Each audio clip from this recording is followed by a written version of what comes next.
Also Talia Gragas only, so they'll ban out that jungler. On the other side, hey, it's the two guys that we want to see banned a little bit more because they have been so prevalent. Aatrox and Urgot both banned on the Gambit side. Yeah, potentially you can go towards something like a Talia here, I was going to say, because it has been Diamond's best champion, hasn't looked as good on the Gragas. So I like the fact that this is the bans that Cloud9 have come out with. I think that that is going to force Stayhos onto something like the Ornn, potentially something like the Cho'Gath. I don't think you really want to play Gangplank into Licorice, and should give Licorice a lot of freedom to still take a power pick in the top lane. Actually lost his Lysandra as well. That was the last ban from Gambit, and Diamond will have to show us something new because he has only played those two junglers that Cloud9 have banned so far in play-ins. And now all the supports are up, so is Tahm Kench going to be the most valuable here, or do they just go towards something like the Kai'Sa? I like it for Sneaky, he's played it 3 times already. This tournament, his damage numbers are absolutely off the chain. However, it does lend itself to some counter pick in the lane. Something like a Lucian Braum. We've seen Tristana try to be picked up. We've seen a little bit of Thresh coming out of Edwards.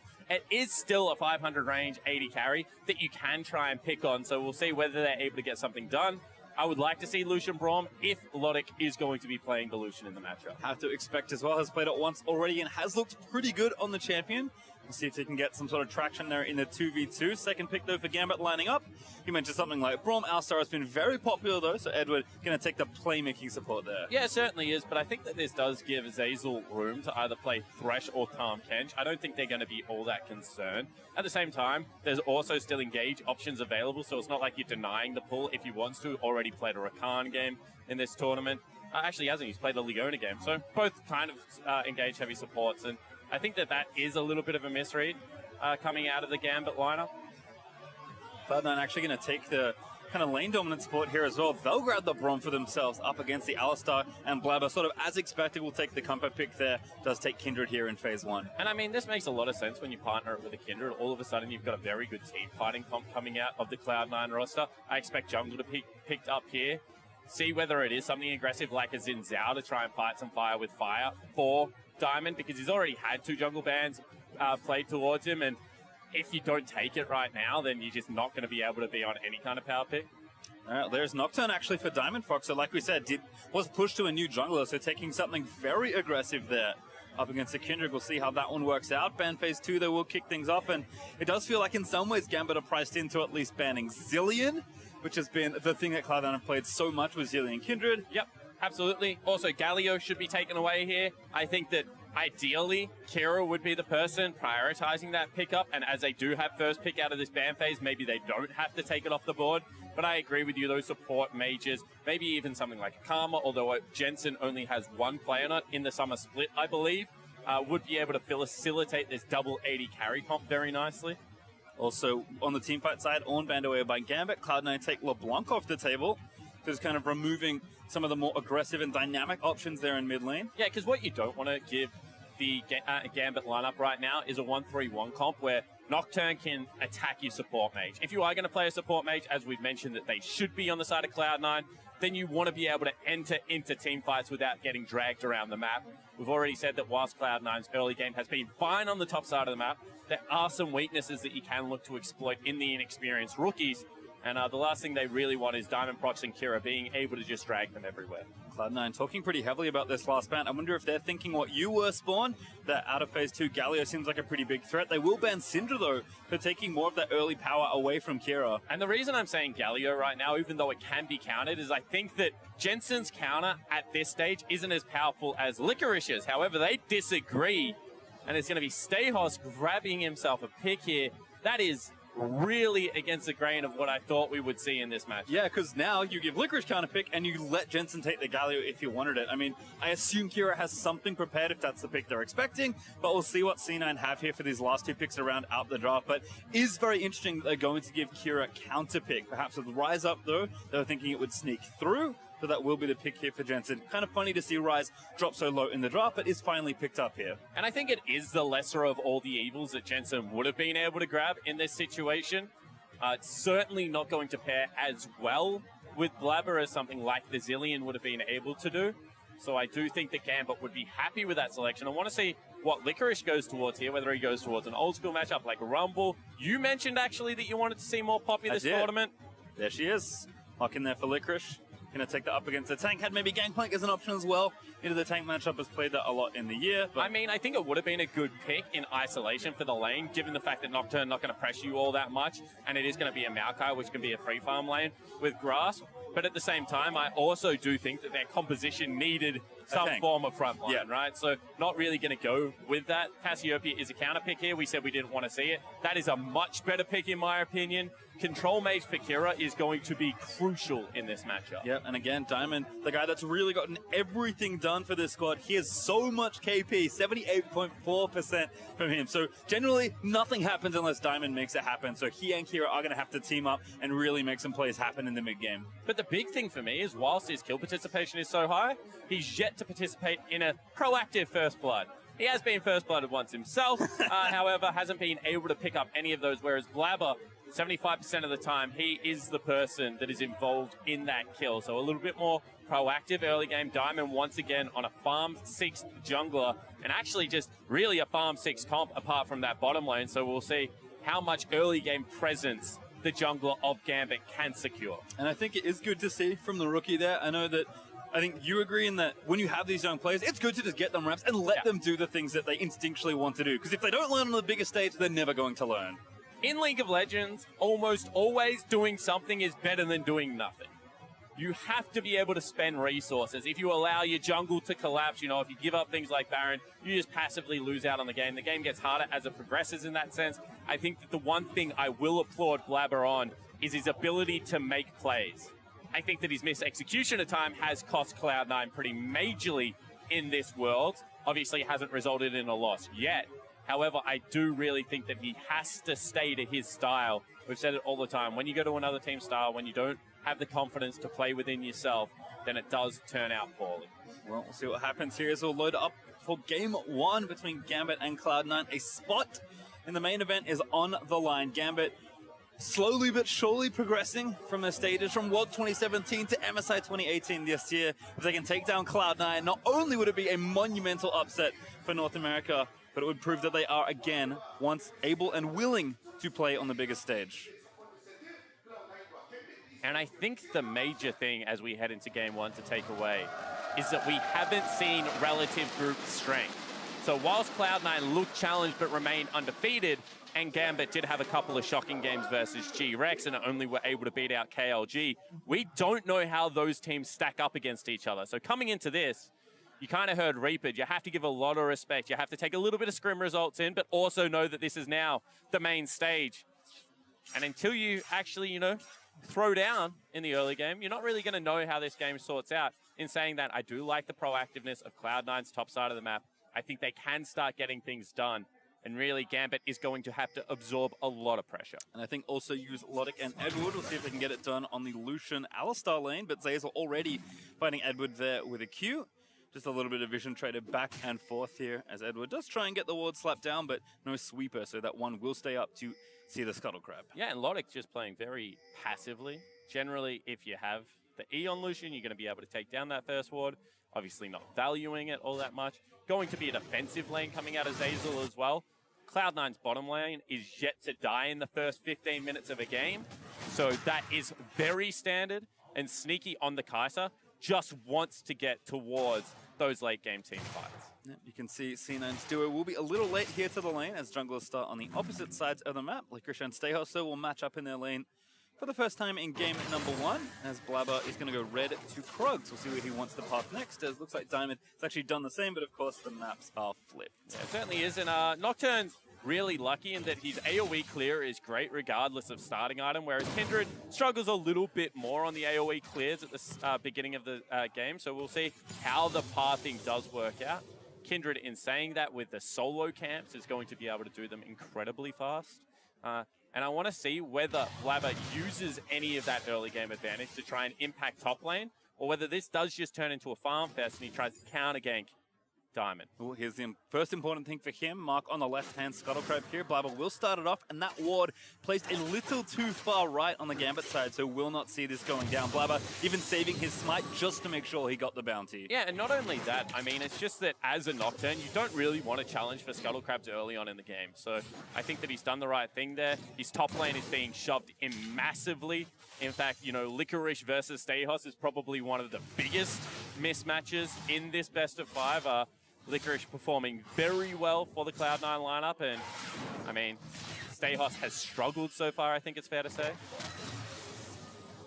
Trading back and forth though. As you mentioned, Licorice very far up, pushing this lane.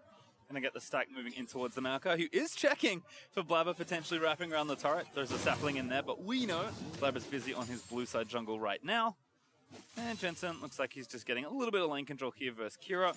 Took some trades in the early on that weren't too good, but we've seen a lot of farming in mid lane with a Time Warp Tonic especially, and getting some of that here as well. And that's what I was going to mention, you know, the ability to allow the wave to hit the turret, to reverse off at the right time, something that Jensen has been able to accomplish in this laning phase. Of course, he just wants to farm up for tier, maybe Dark Seal as well at the same time. Should be able to get his recall off once again. Teleport mid laner.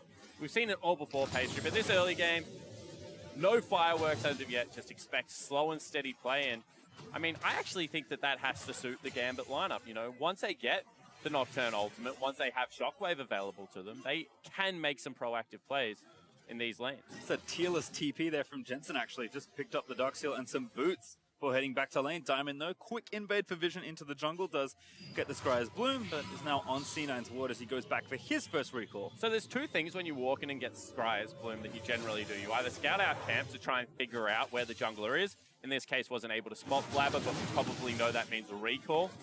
The opposite you can do is throw it back towards your jungle. That just means that you're not going to get spotted as you go for camps, which is incredibly important.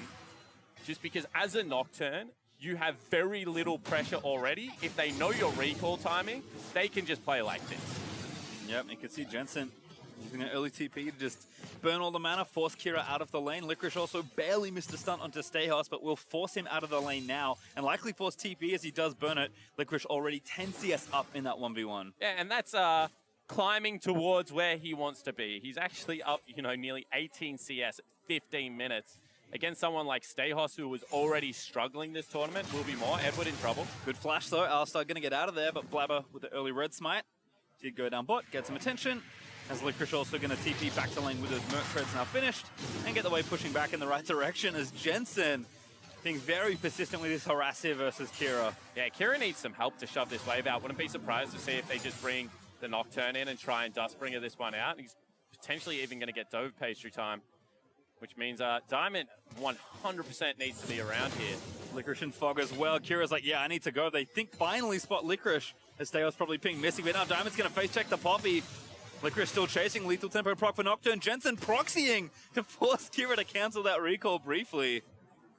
This is just rude. It certainly isn't. It's just a massive advantage for the solo lane, as we said, that this is the area of the map where we think that Cloud9 have the advantage. Jensen just able to deny so much CS. But they actually go forward, that's bad. 2v2, Edward though, Blabber back in bot lane for the other time. There's the stun into the Alistar, no flash from earlier. Edward is going to go down, and that's Blabber that grabs first blood. Now Logic going to get dove. The stun there landing from Concussive Blow is going to force Logic to burn away under the turret.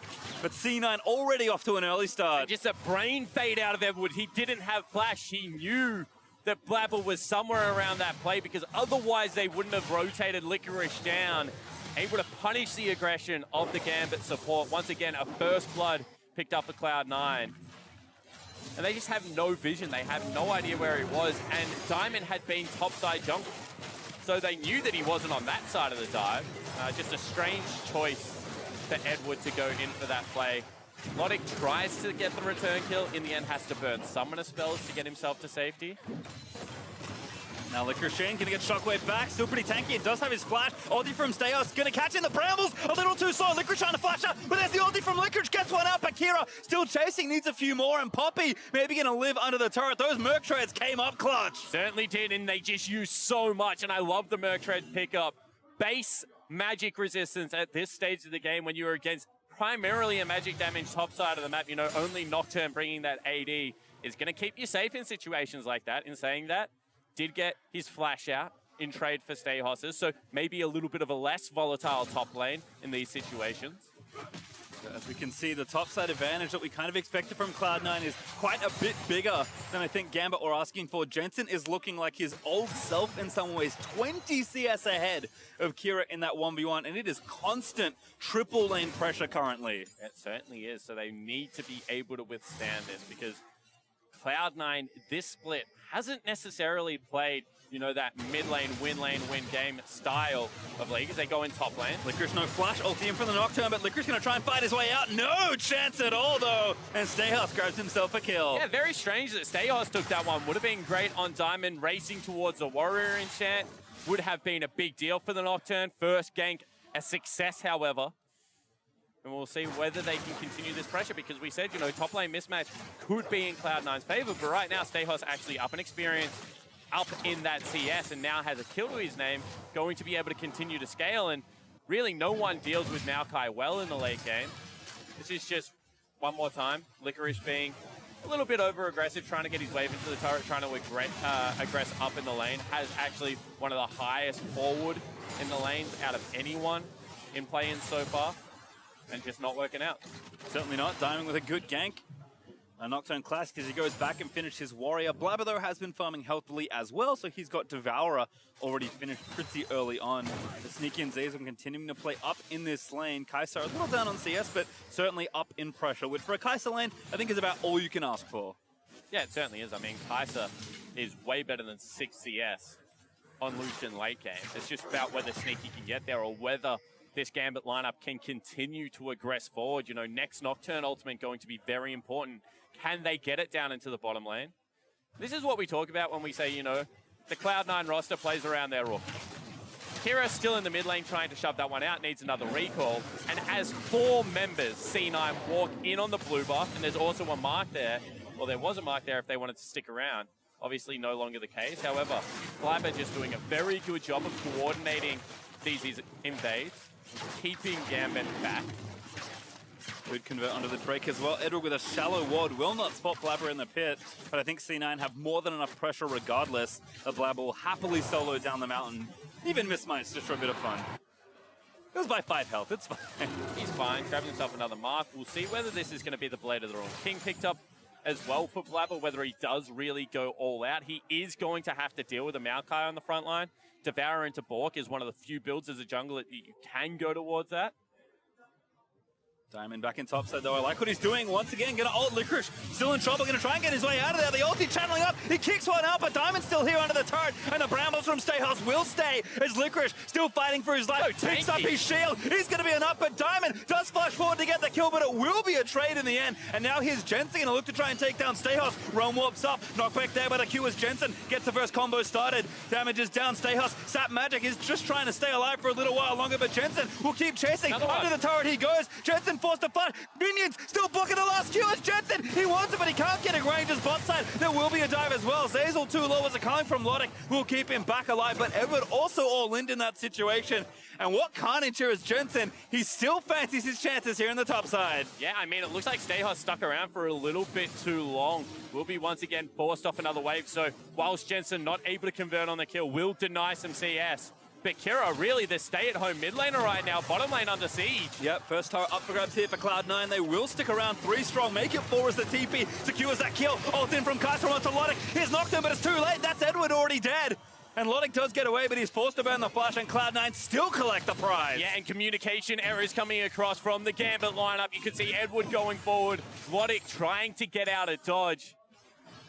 Take another look at this top lane dive, and Licorice, with that shield that is about to become back available, is just so much more tanky. Does a good job of dodging out, gets rid of Stayhouse, who was tanking up the turret. And this buckler right here that he's able to pick up just keeps him alive for the entirety of the play. Gets the summoner spell out. That's the best trade that you can expect. And Sap Magic is an annoying passive pastry time. Right here, Jensen's like, I've got him. Nope, that's a big heal. Okay, don't worry about it. Next round of spells, I'll have him again. Able to grab a grass proc for himself. The Sap Magic would have been back up and available if Jensen went for the dive. Just Maokai is real frustrating. And I think when people ask me, like, why is Ryze hard to play? That's the thing. Because you're playing Ezreal as a mid laner with all these minions blocking your damage ability. Jensen, unfortunately for him, could not find that last Q, and Stayhos did play well to stay alive. Still, Cloud9 win big in the bot side of the map, and they've already moved their duo up here to top lane. Sneaky, in fact, is one completed item already through against the lane where he's supposed to be down in pressure. I mean, with the color as well, he's just got everything going in his favor. Not to mention the fact that Stormrazor is such a good first item spike for the Kai'Sa. Really does hide a lot of the weakness in the kit. So Sneaky off to a blinder, and what we've seen is if Sneaky gets towards the 2, 3, 4 item mark in this mid to late game, the Cloud9 are able to convert on their team fights. We'll see what Gambit can do to try and play catch-up, because down a little over 2,000 gold. And again, definitely down in total pressure. As Jensen and Kira still back at it. Kira trying to get this wave pushing in the right direction, but Monik and Edward under threat of their turret, continuing to take hits. And Blabber up here on the top side may commit for some sort of play here. Perhaps the Rift Herald is the next thing on the cards. And I think this is a different play style from what we're used to seeing out of Cloud9. You know, we haven't seen Licorice get any more help. Normally, once he builds his advantage, they do leave him on the island, but they are willing to spend some resources to get him ahead. Obviously, in the tank versus tank matchup, that's not as important, so just allowing him to farm up. On the flip side of the map, they really have given a lot of resources towards Sneaky, you know. 2 kills going into that lane.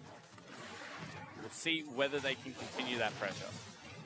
Blue buff over to Jensen here as Gambit are going to move up to try and take this Rift Herald. Kira going to zone them out with the ball. Edward, though, also poking his head around. Could be kind of a rough position here for Cloud9, but Gambit are just trying to get to the Herald safely. Still, the fight's going to start. Blabber going to get initiated on there. It's a shockwave. Ulti is enough. But Blabber actually dies. He didn't ult in time and make it to as Zeyzal falls as well. Sneaky forced to flash out to safety. That's Gambit with 2 kills plus the Herald. That's a great team fight coming out of Gambit, and they just acknowledge the fact that we're losing the laning phase. Let's try and turn it around with our big team fight ultimates, and they're going to look to convert that into a mid lane turret pastry time. Just pulling the trigger on the play. I think Cloud9 a little too hesitant there, trying to block the Herald. Instead, Gambit, they make the proactive play. Edward once again starts off the playmaking, and that turret is dead easy as Shelly charges in.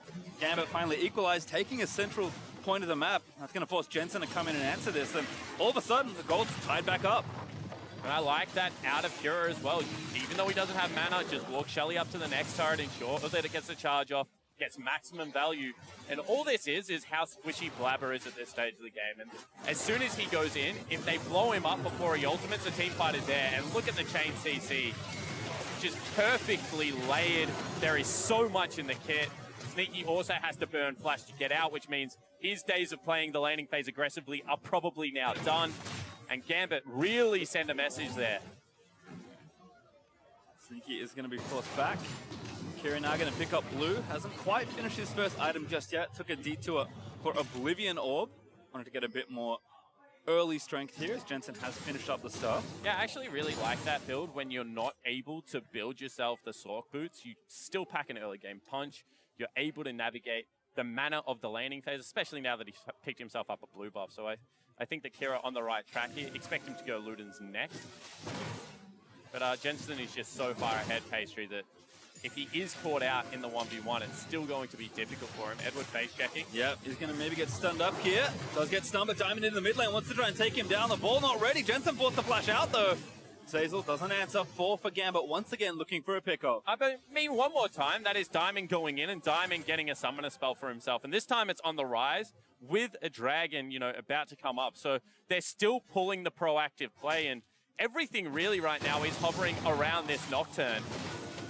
Gotta respect the fact that Diamond, whilst having acquired an early game, since then has had 100% kill participation, and he's just building for the all-out aggression. Yeah, you can see Warrior plus BF Sword and 2 long swords is about as much AD as you can afford early, as the Drake also does go over to Gambit. They'll equalize on that front. In the meantime, Sneaky is trying to get this next turret pushed down, but Cloud9 have certainly been put a little off-kilter by Gambit, and in particular, Diamond's mid-game aggression. Yeah, they certainly have, but the one member of Cloud9 that you really can't rattle at the moment is going to be Sneaky. And I mean, he's still farming absolutely fine. He's taking himself down 2 turrets at the same time. He would hold majority of this 1,300 gold lead for himself, and he's going up against the earlier game carry. So he knows with that Cull cashed in, if he can just get towards the Winsus, maybe a Banshee's Veil, something along those lines as his next item, he's going to be fine in the mid to late game. And I think that having a player like that for you gives your rookies a lot of confidence to make their early game plays. And they've been able to do that, you know, Blabber rolling.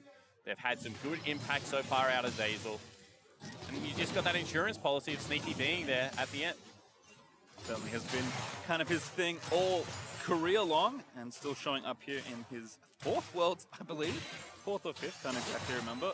Gambit, though, continuing to apply some pressure. Logic does get the way pushed into the turret, but Sneaky just runs in and scoops up the rest of this farm, no problem. I mean, the evolution of Sneaky has actually been really cool, because at a certain point, you know, they were playing Ashe Zyra, they did have some lane dominance, but then all of a sudden they turned into great team fighters, and I think that Sneaky's career has just been highlighted by fantastic versatility. Kind of now playing everything, taking the strongest AD carry if he wants to, and I think that the fact that he is the mainstay of this roster, that he is, you know, the last remaining member of the OG Cloud9, is a lot to do with the fact that he continues to evolve. And that's the thing, it's coupled with consistency, which is extremely rare for a player at any level, especially the highest level, that you can be as versatile but as consistent as Sneaky has been, especially at this high-stakes tournament. So Cloud9, they've had a lot of changes this year, a lot of roster shuffling, but Sneaky, despite also getting benched himself for a period of time, has stayed true. Still looking good here with his 4th Kai'Sa game here at Worlds 2018 as C9 trying to make something happen, but we've certainly started slowing down the pace here in the middle of the game. Yeah, and I think that you do have to worry about Blabber as well as Sneaky having full vision control over the Baron area. It's not spawned yet, still a minute away. However, being able to secure that so early means that they can sneak it if they're able to get Braum into the pit at the same time. Not to mention the fact that if you face check and lose a team fight at this stage of the game, going to be disastrous around that area of the map. So I do appreciate how early they were willing to move in, but that's when, you know, you applaud the veterancy of people like Edward of Diamond to not face check the area, no camps on the top side of the map, just catch waves. And once again, this is a press R composition they've put together. Maybe some fight in the mid lane. Ooh, proactive play looking for Kira. There's Zeyzal with a flash Q. He will miss, but the exhaust will land. Now going to get tied up as Diamond going to try and come in, but under the turret, Blabber picks up an easy one. And for the first time in this game, Diamond's ulti is not impactful. Yeah, you could see that Diamond wanted to re-engage it. They actually used Stayhos's teleport as well, but not able to get there in time. Just a fantastic ball to rotate everyone in. Even with the skill shot missing, they still have enough to pick up the kill. Cloud9 now can continue to try and siege down. 20 minutes into the game, as those picks start getting later and later, they become more and more impactful. Still not able to crack Gambit, and Gambit still within 2,000 gold.